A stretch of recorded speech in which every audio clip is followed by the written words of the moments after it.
E aí galera, beleza? Algum de vocês também tá tendo algum problema aí com esse barulho do Onix?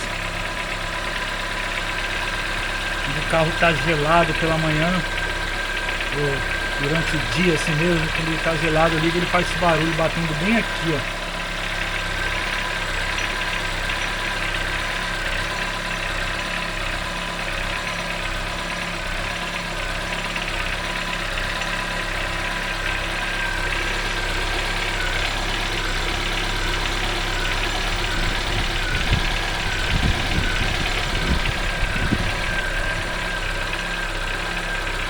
Não sei se vocês estão conseguindo escutar, ó.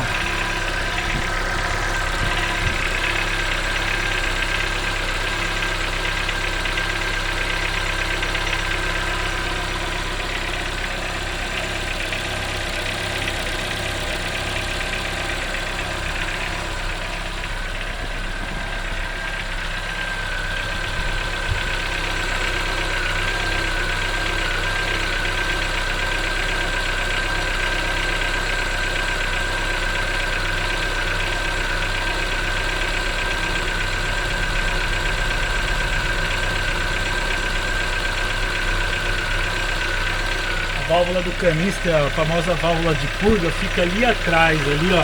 Muitos estão vendo falam que é ela. Eu que não sei de nada, é algo relacionado mais ao motor mesmo.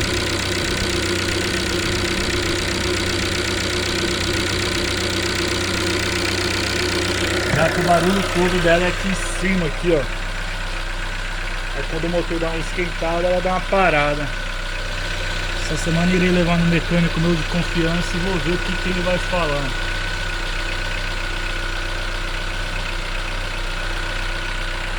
Pode ser tucho? Pode ser, mas um carro que está com 57 mil quilômetros rodado, creio que ele não iria bater tucho assim, né?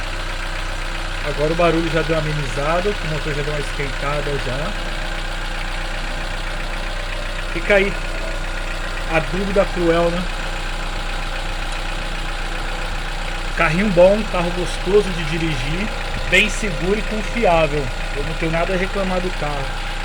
Porém, só esse barulho aí na primeira partida aí da manhã aí, ou durante o dia, as primeiras partidas aí, ele tá fazendo esse barulho aí que incomoda. Lá dentro da cabine não chega a escutar tanto não.